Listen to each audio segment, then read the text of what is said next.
know what they call a fire-breathing, gospel-preaching, six-day creationist who studied at Oxford?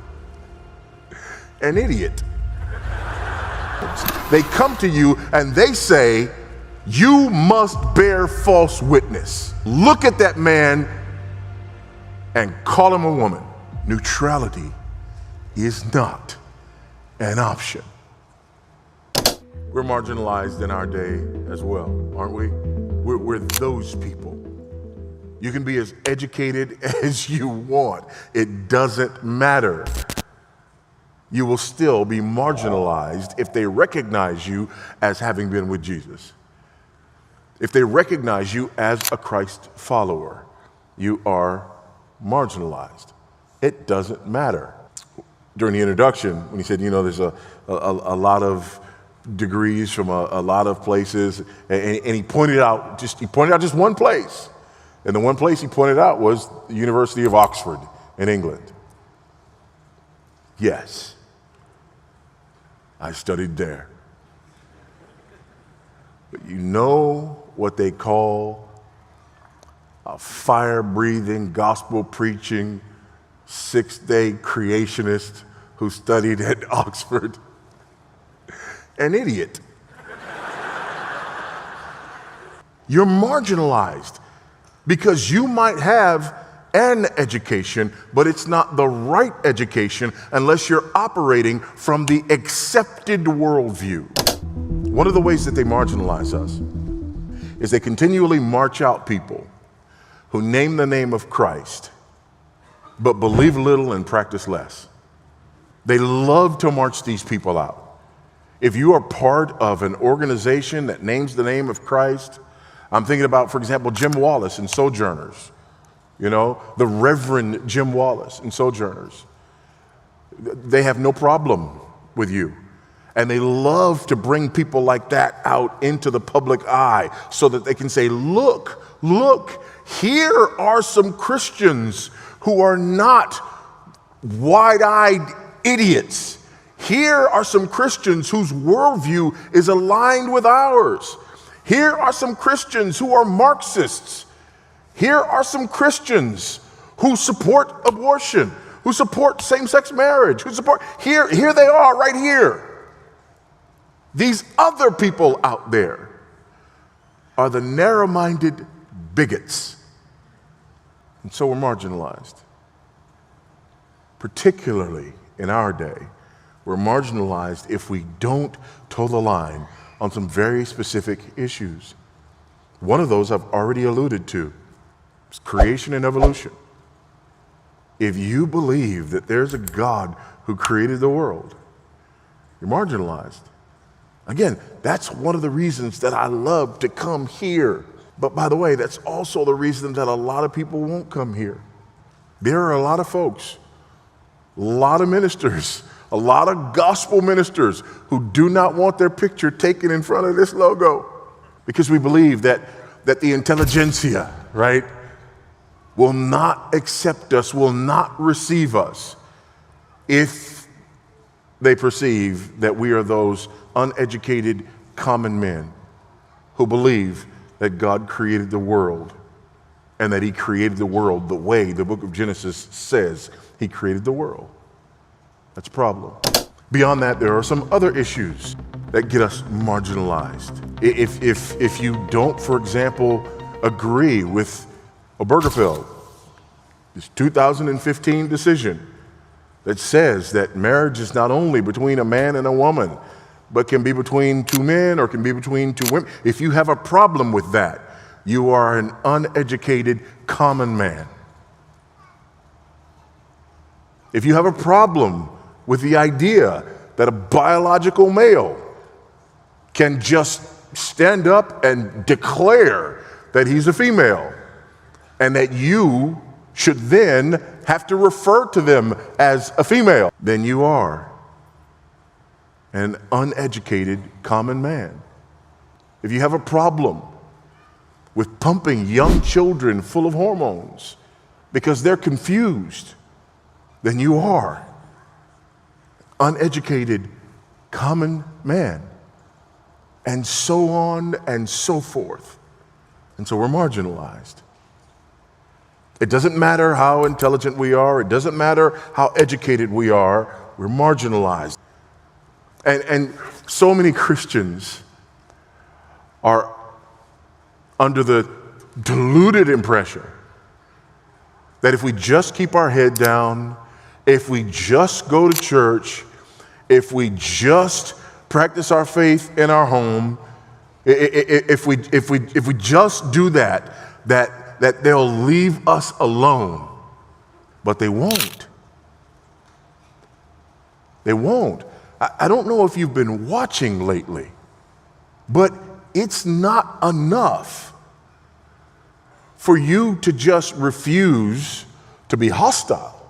It is now demanded that you bend the knee and confess Caesar is Lord. You can't be neutral.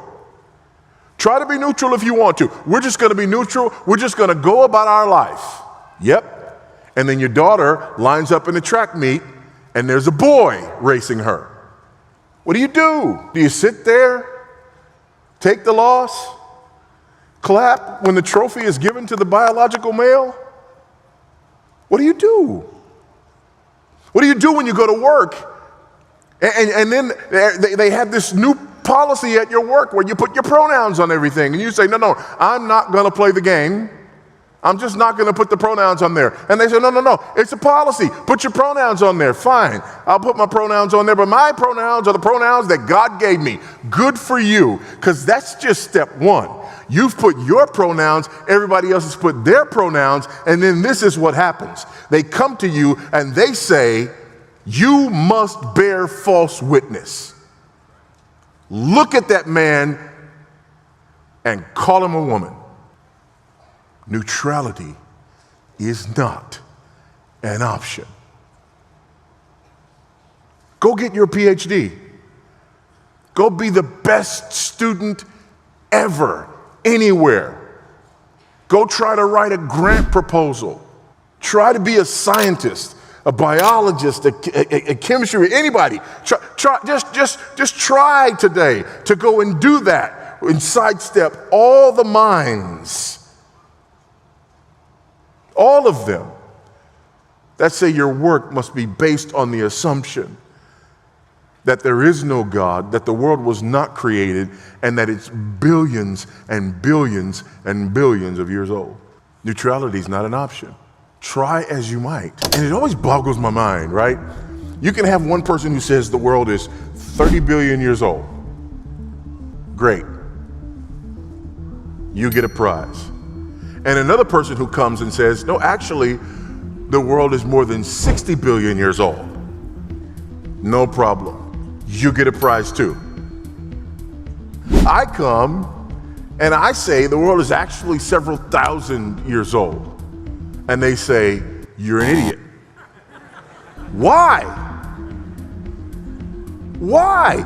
The distance between the 60 billion year guy and the 30 billion year guy is 30 billion years. The distance between the 30 billion guy and me is less than 30 billion years. How come both of them get to be okay, but I don't?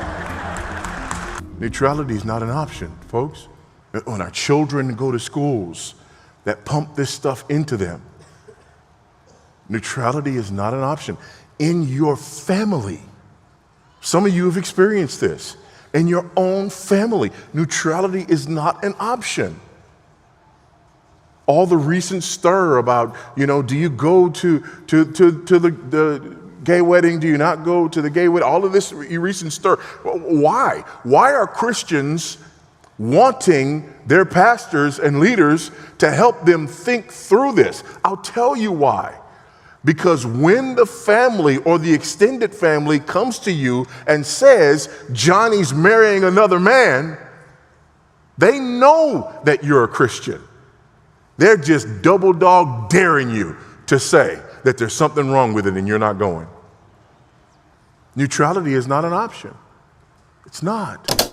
By the way, why is neutrality not an option? I'm glad you asked.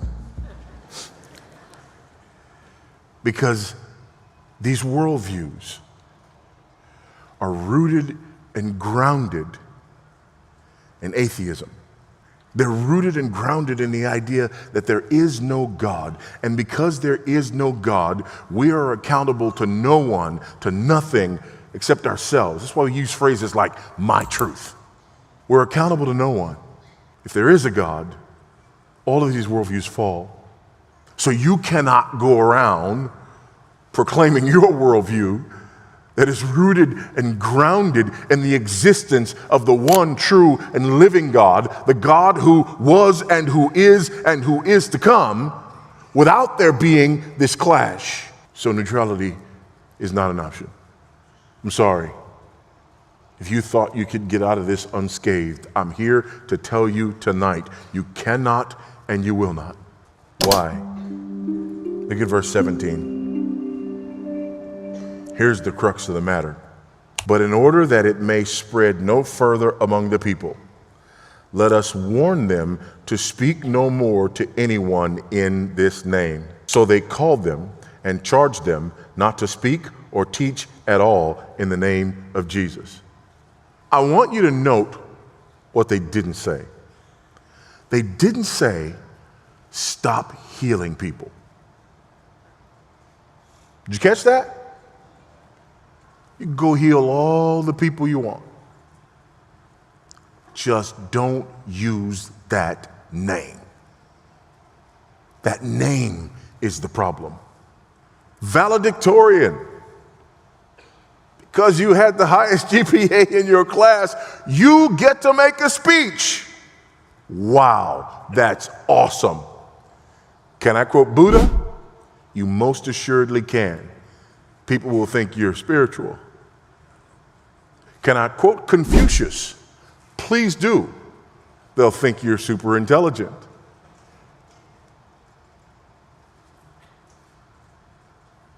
Can I quote Jesus? Oh, separation of church and state. Anybody, anything. You can quote anybody, just don't use that name. That's what they have a problem with. Newsom, heterosexual, married, Irish Catholic, and a political centrist, except when it came to social issues, had made the decision to act after having been in office only 12 days. He'd heard President George W. Bush say in his State of the Union address on January 20th that he wanted to amend the U.S. Constitution to protect marriage. The 37-year-old mayor was disgusted and outraged.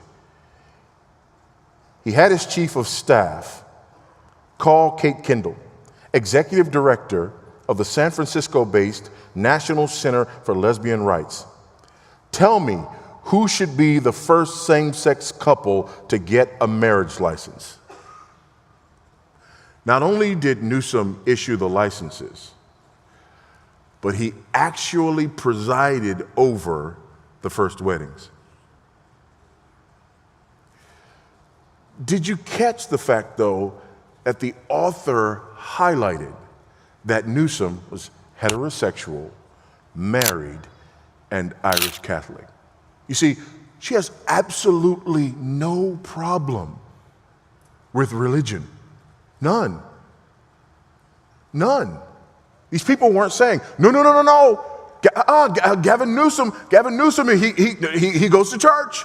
Gavin Newsom, he has faith. Gavin Newsom, no, it's bad. You cannot have those people doing things like that. They're fine with it.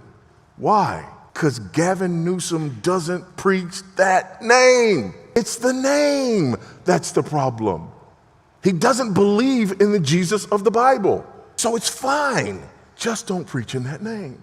You can do it, by the way, if you abuse the name and misuse the name. Gavin Newsom was in the mail again. Now he's the governor of California.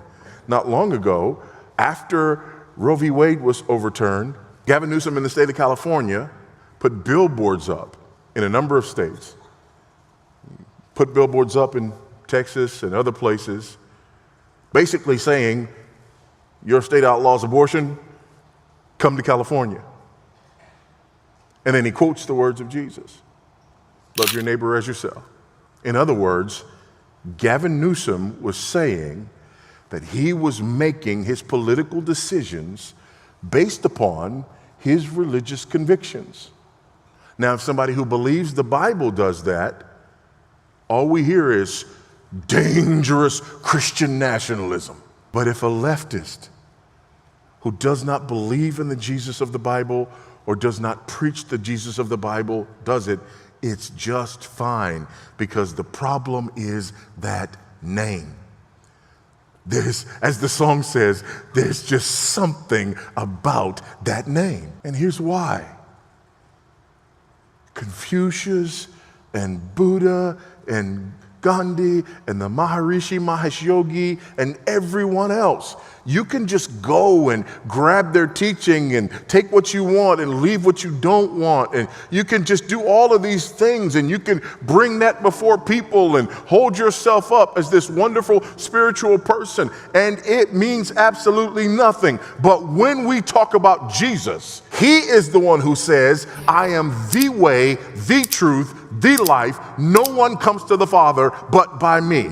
That's a problem. The fact that he is the King of Kings and the Lord of Lords, that is a problem. Because if Buddha is who they say he is, if Confucius is who they say he is, that means absolutely nothing. But if Jesus is who he says he is, it changes everything. We must bow the knee to him, not just pick and choose phrases that he spoke when they suit us. So don't use that name. That's what we're being told.